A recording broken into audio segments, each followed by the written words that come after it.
Welcome back on capital news. चलिए देखते हैं दिल्ली की 25 फटाफट बड़ी खबरें। साथ ही डेली खबरों से अपडेट रहने के लिए चैनल को सब्सक्राइब करने के साथ वीडियो को लाइक करें।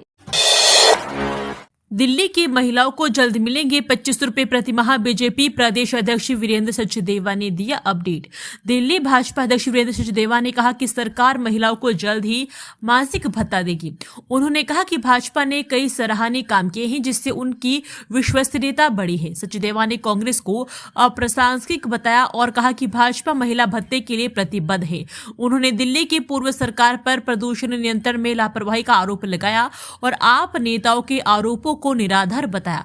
दिल्ली भाजपा अध्यक्ष वीरेंद्र सचदेवा ने मंगलवार को कहा कि रेखा गुप्ता सरकार महिलाओं को मासिक भत्ता देने के लिए प्रतिबद्ध है और जल्द ही शहर के सभी पात्र लाभार्थियों को यह मिलना शुरू हो जाएगा। उन्होंने कहा कि इसके लिए गठित एक समिति तेजी से काम कर रही है और महिलाओं के भत्ते के नियमों की घोषणा जल्द ही की जाएगी। बता दें, बीजेपी की ने दिल्ली की महिलाओं को हर माह 25 रुपए की सम्मान राशि देने की बात विधानसभा चुनाव 2025 के दौरान कही थी। 70 नए आयुष्मान आरोग्य मंदिरों का शुभारंभ। सीएम रेखा गुप्ता ने किया दिल्ली को मेडिकल हब बनाने का वादा। दिल्ली में मोहल्ला स्तर पर स्वास्थ्य सेवाओं को मजबूत करने के लिए 70 आयुष्मान आरोग्य मंदिरों का शुभारंभ किया गया। इन मंदिरों में मुफ्त दवा, टीकाकरण और टेली परामर्श जैसी सुविधाएं उपलब्ध होगी। सरकार का लक्ष्य दिल्ली में 1000 से अधिक ऐसे केंद्र खोलने का है जिससे नागरिकों को बेहतर स्वास्थ्य सेवाएं मिल सके। सरकार दिल्ली को मेडिकल हब बनाने की दिशा में काम कर 29 नवंबर से दिल्ली में शुरू होगी हॉट एयर बैलून की सवारी। 3000 रुपए मिलेगा 150 फीट ऊंचाई से शहर देखने का रोमांच। दिल्ली में 29 नवंबर से हॉट एयर बैलून की सवारी शुरू हो रही है। 3000 रुपए में पर्यटक 150 फीट की ऊंचाई से शहर का मनोरम दृश्य देख सकेंगे। यह पहल दिल्ली में पर्यटन को बढ़ावा देने के उद्देश्य से की जा रही है, जो शहर के लोगों को एक नया और रोमांचक अनुभव प्रदान करेगी।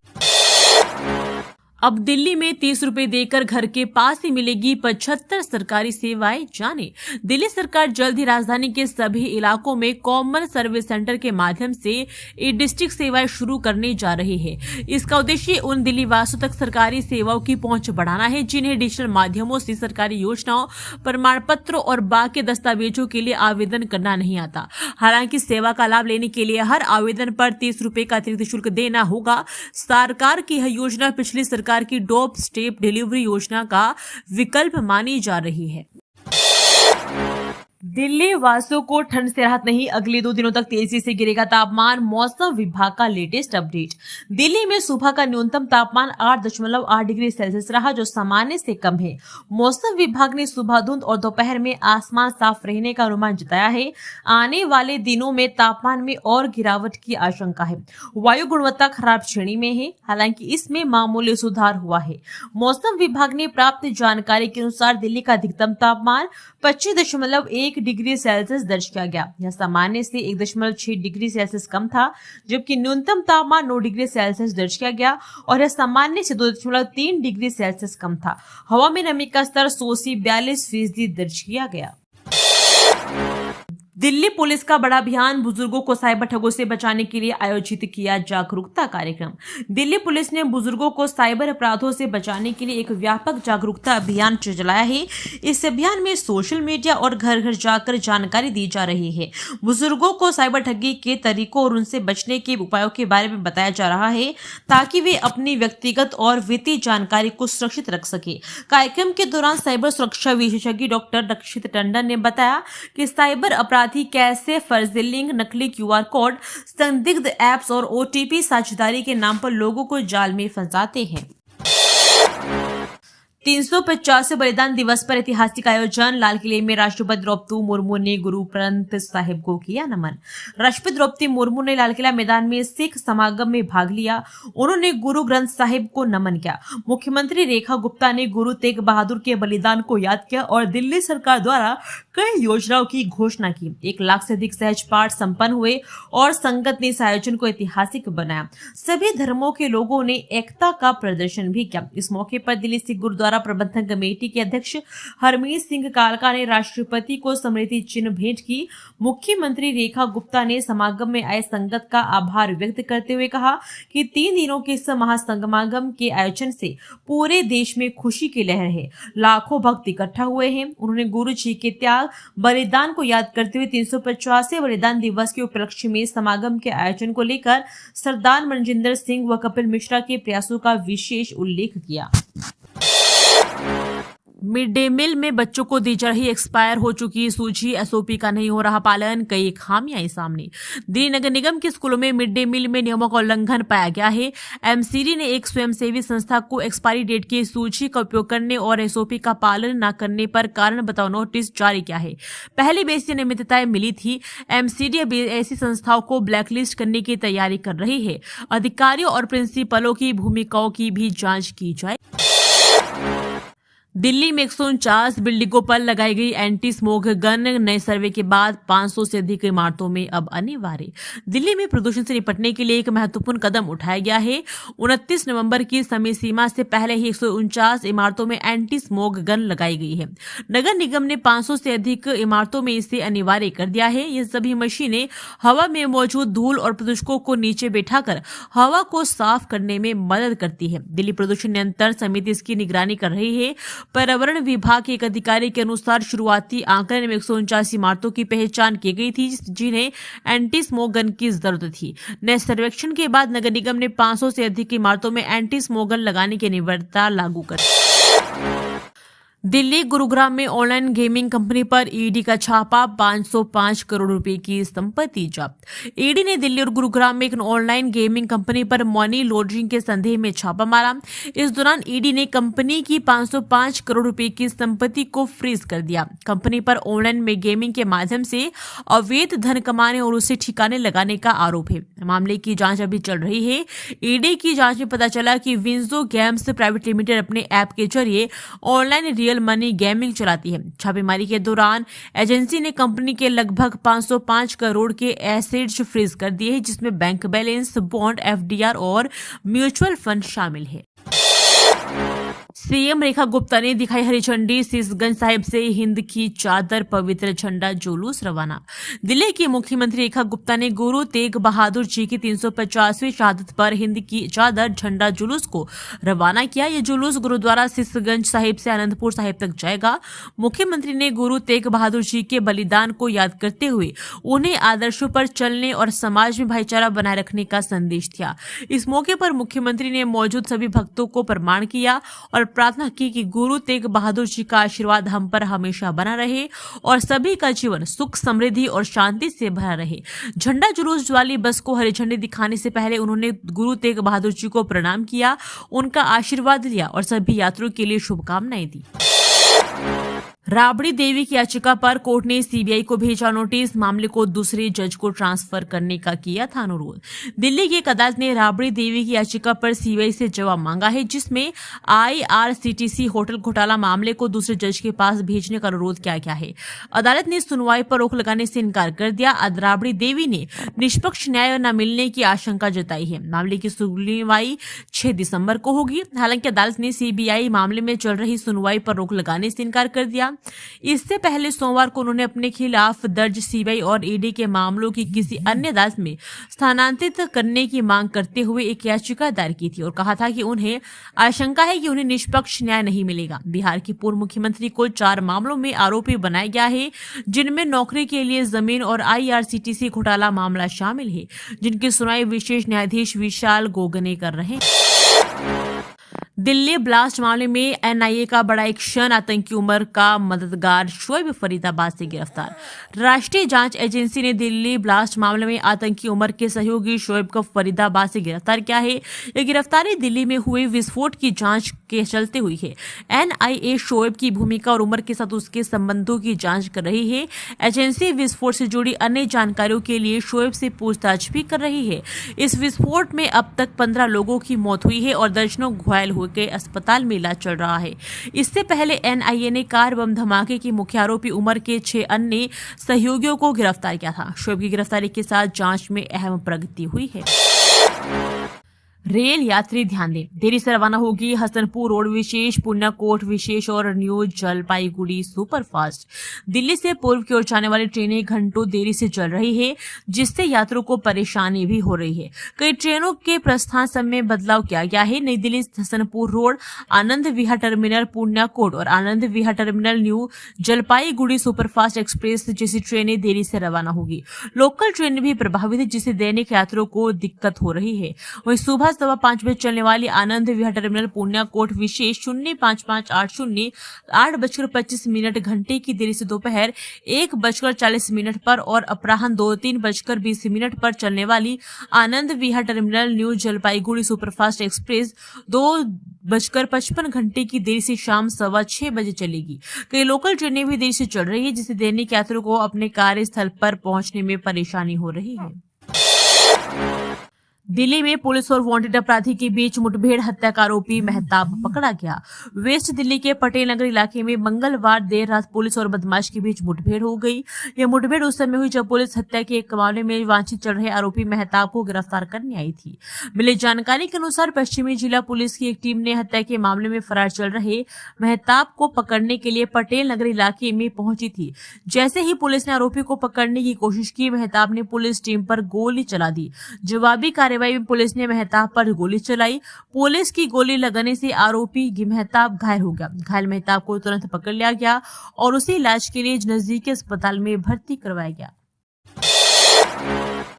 हो जाए सावधान, महंगी स्मार्ट वॉच को नकली प्रोडक्ट में बदल रहे थे ऑनलाइन डिलीवरी बॉय। गिरोह के 2 सदस्य गिरफ्तार। दिल्ली पुलिस ने मंगलवार को बताया कि महंगे इलेक्ट्रॉनिक उपकरणों को नकली उत्पादों से बदलने वाले एक गिरोह के 2 सदस्यों को गिरफ्तार किया गया है।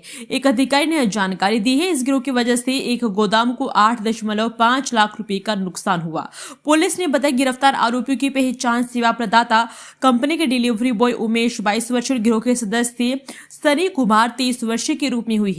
उनके पास से 3 स्मार्ट वॉच और 3 एयरपोर्ट व उनके चार्जर बरामद किए गए हैं। साथ ही पुलिस नकली उपकरण भी जब्त किए हैं। दिल्ली के ज्वाला नगर इलाके में गिरी मकान की छत, 5 लोग घायल। राजधानी दिल्ली में मंगलवार की सुबह एक दर्दनाक हादसा हो गया। यहां उत्तरी पूर्वी दिल्ली के ज्वाला नगर में मंगलवार को सुबह 4 मंजिला मकान पर नवनिर्मित ढांचे की छत गिर गई। इस हादसे में एक महिला समेत कम से कम 5 लोग घायल हो गए। अधिकारियों ने घटना के बारे में जानकारी दी। वहीं हादसे के बाद दिल्ली अग्निशमन सेवा विभाग को भी इसकी सूचना दे दी गई है। सूचना मिलते ही डीएफएस की टीम मौके पर पहुंची और रेस्क्यू ऑपरेशन शुरू किया गया। फिलहाल अभी तक की मिली जानकारी के मुताबिक 5 घायलों को बाहर निकाला गया है, जिसके बाद उन्हें अस्पताल में भर्ती करवाया गया और सभी घायलों का उपचार किया जा रहा है। जेएनयू में हिडमा के समर्थन मुद्दा गरमाया। एबीवीपी ने प्रदर्शन कर फूंका पुतला। दिल्ली स्थित जवाहरलाल नेहरू विश्वविद्यालय परिसर में आज छात्रों ने नक्सलवाद और माओवादी हिंसा के समर्थन में हाल ही में सामने आई गतिविधियों के विरोध में एक शांतिपूर्ण प्रदर्शन और पुतला दहन कर कार्यक्रम आयोजित किया। बड़ी संख्या में विद्यार्थियों ने प्रदर्शन में हिस्सा लेकर यह संदेश दिया कि विश्वविद्यालय परिसर में आतंकवादी विचारधारा या हिंसा के समर्थन को किसी भी रूप में स्वीकार नहीं किया जाएगा। दिल्ली के जहरीली हवा में सांस लेना मुश्किल, एक्यूआई बहुत खराब, ज्वालामुखी की राख ने भी बढ़ाई टेंशन। दिल्ली की वायु गुणवत्ता लगातार बिगड़ती जा रही है। हालात यह है कि अब यहां सांस लेना भी मुश्किल हो गया है। राजधानी की हवा 12वें दिन बहुत खराब श्रेणी में दर्ज की गई। शहर का कुल एयर क्वालिटी इंडेक्स 353 रहा, जबकि 24 घंटे का औसत एक्यूआई 352 रिकॉर्ड किया गया। इसके साथ ही सीजन का सबसे कम अधिकतम तापमान 25.1 डिग्री सेल्सियस भी दर्ज किया गया। बुधवार को हल्का कोहरा छा सकता है और तापमान 24 और 9 डिग्री के आसपास रहने का अनुमान है। जयराम रमेश का दावा, संविधान का ड्राफ्ट बनाने में आरएसएस की कोई भूमिका नहीं, पीएम गृह मंत्री तोड़ रहे सिद्धांत। संविधान दिवस के मौके पर कांग्रेस सांसद और संचार प्रभारी महासचिव जयराम रमेश ने बुधवार को राष्ट्रीय स्वयंसेवक संघ और केंद्र पर तीखा हमला किया और संवैधानिक सिद्धांतों को तोड़ने का आरोप लगाया। भारत के पहले राष्ट्रपति डॉक्टर राजेंद्र प्रसाद और आखिरी गवर्नर जनरल सी राजगोपालाचारी का जिक्र करते हुए रमेश ने संविधान बनाने वालों की तारीफ तारीफ की, जिसमें पूर्व प्रधानमंत्री जवाहरलाल नेहरू, भारत के पहले गृह मंत्री सरदार वल्लभ भाई पटेल और ड्राफ्टिंग कमेटी के हेड डॉक्टर BR अम्बेडकर शामिल थे। संसद में संविधान दिवस 2025 कार्यक्रम। राष्ट्रपति मुर्मू ने 9 भाषाओं में संविधान का अनुवादित संस्करण जारी किया। संविधान दिवस 2025 आज है। संविधान को अपनाने की 76वीं वर्षगांठ है। 26 नवंबर 1949 को भारतीय संविधान सभा ने औपचारिक रूप से संविधान को अपनाया, जो 26 फरवरी 1950 को लागू हुआ। यह दिन केंद्र सरकार द्वारा लोकतंत्र, न्याय और समानता के सिद्धांतों के उत्सव के रूप में मनाया जाता है। इस अवसर पर संसद में विशेष कार्यक्रम का आयोजन किया गया। इस अवसर पर राष्ट्रपति द्रौपदी मुर्मू ने मलयालम, मराठी, नेपाली, पंजाबी, बोडो, कश्मीरी, तेलुगु, ओडिया और असमिया समेत 9 भाषाओं में संविधान का अनुवादित संस्करण जारी किया। इस मौके पर उपराष्ट्रपति CP राधाकृष्णन, प्रधानमंत्री नरेंद्र मोदी, केंद्रीय गृह मंत्री अमित शाह, रक्षा मंत्री राजनाथ सिंह, लोकसभा अध्यक्ष ओम बिरला, दोनों सदनों ने संसद सदस्य सहित अन्य गणमान्य उपस्थित रहे। पैसों के लिए गिड़गिड़ाती दिखा। दिल्ली ब्लास्ट में शामिल आतंकी आदिल एजेंसियों के हाथ लगी व्हाट्सएप चैट ट्रेजरर के नाम से था मशहूर। दिल्ली ब्लास्ट केस में जांच एजेंसियों को आदिल के फोन से डिलीट की गई व्हाट्सएप चैट मिली है, जिसने धमाके की फंडिंग पर बड़ा सवाल खड़ा कर दिया है। इन चैट्स में आदिल बार बार पैसों की मांग करता दिख रहा है, कभी एडवांस सैलरी, कभी तत्काल ट्रांसफर की गुहार। एजेंसियों की शक है कि यही रकम धमाके की तैयारी में इस्तेमाल हुई। दिल्ली ब्लास्ट में जिन 26 लाख रुपए का इस्तेमाल हुआ, उसमें आदिल ने 8 लाख रुपए दी थी। पूछताछ में सामने आया कि आतंकी नेटवर्क में आदिल को ट्रेजरर कहा जाता था। आतंकी डॉक्टर मुजमिल था। लेडी सर्जन शाही के प्यार में पागल, तीसरी शादी की, लूटा दी 25 लाख की दौलत। दिल्ली ब्लास्ट के बाद फरीदाबाद की अल फलाह यूनिवर्सिटी में जुड़े आतंकी डॉक्टरों की साजिश को बेनकाब किया गया। देश को बड़े धमाकों से दहलाने का नेटवर्क कैसे तैयार हुआ? आतंकी डॉक्टरों का आकार कौन था? इसकी परतें भी अब खुलने लगी है। आतंकियों के इसी नापाक गठजोड़ में शामिल डॉक्टर मुजमिल शकील का जो कबूलनामा सामने आया है, वो बताता है कि इस व्हाट्सएप कॉलर टेरर मॉड्यूल के जहन में क्या जहर खुला हुआ था। मुजमिल में जैश-ए-मोहम्मद की महिला कमांडर डॉक्टर शाहीन ने उसकी नजदीकियों को लेकर भी चौंकाने वाले खुलासे किए हैं। मुजमिल ने गहरे राज जांच एजेंसियों की पूछताछ में उगले हैं। मुजमिल ने बताया है कि शाहीन से उसकी मुलाकात अल फलाह यूनिवर्सिटी में हुई थी। वो मुझसे काफी बड़ी थी और उसकी सैलरी भी मुझसे काफी ज्यादा थी। वो शाहीन के प्यार में पागल हो गया। ये आशिकी इस कदर परवान चढ़ी कि दोनों ने 2023 में निकाह कर लिया। डॉक्टर शाहीन का पहला पति उज़ैर जफर हयात मुंबई रहता है, जो शाहीन के मॉडर्न ख्यालातों का खुलासा पहले ही कर चुका है। उसे बुर्के से चिढ़ थी और अमेरिका, ऑस्ट्रेलिया जैसे देश में बसना चाहती थी, लेकिन उसका दूसरा पति गाजियाबाद में एक कपड़े की दुकान चलाने वाला था, जिससे भी उसकी सह नहीं बनी। फिर अल फलाह में वो डॉक्टर मुजमिल के करीब आई। MCD उपचुनाव से पहले पकड़ी गई शराब की 108 बोतलें। आप नेता का साला चला रहा था कार। दिल्ली में 30 नवंबर को होने वाले MCD उपचुनाव से पहले पुलिस ने ओखला में आप पार्षद के नाम पर पंजीकृत कार से अवैध शराब की बड़ी खेप पकड़ी है, जिसमें उम्मीदवारों के रिश्तेदार सहित कई नेताओं के नाम सामने आए हैं। TOI की एक रिपोर्ट के मुताबिक मंगलवार दोपहर दक्षिण पूर्व दिल्ली के MB रोड ओखला मोड़ पर रूटीन गश्त के दौरान पुलिस ने एक संदिग्ध कार रोकी। तलाशी लेते ही पुलिस हैरान रह गई। कार में 108 बोतलें अवैध शराब भरी हुई थी। DCP हेमंत तिवारी ने बताया कि मॉडल कोड ऑफ कंडक्ट लागू होने की वजह से केस दर्ज कर लिया गया है और जांच चल रही है। प्यार नहीं भरोसा नहीं लिखकर कमला पसंद पान मसाला की मालिक की बहू ने किया सुसाइड।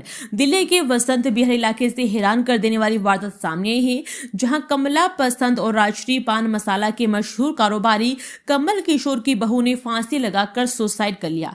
कमरे से सुसाइड नोट भी बरामद हुआ है, जिस पर लिखा था प्यार नहीं भरोसा नहीं। पुलिस मामले की जांच कर रही है। जानकारी के मुताबिक मंगलवार शाम को कमला पसंद और राजश्री पान मसाला की मशहूर कारोबारी कमल किशोर की 40 वर्षीय पुत्र वधू दीप्ति चौरसिया ने अपने कमरे में चुनरी के सहारे फंदा लगा लिया।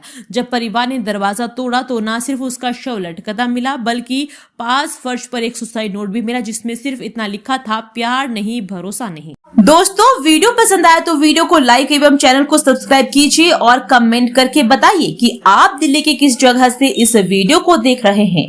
जय हिंद, वंदे मातरम।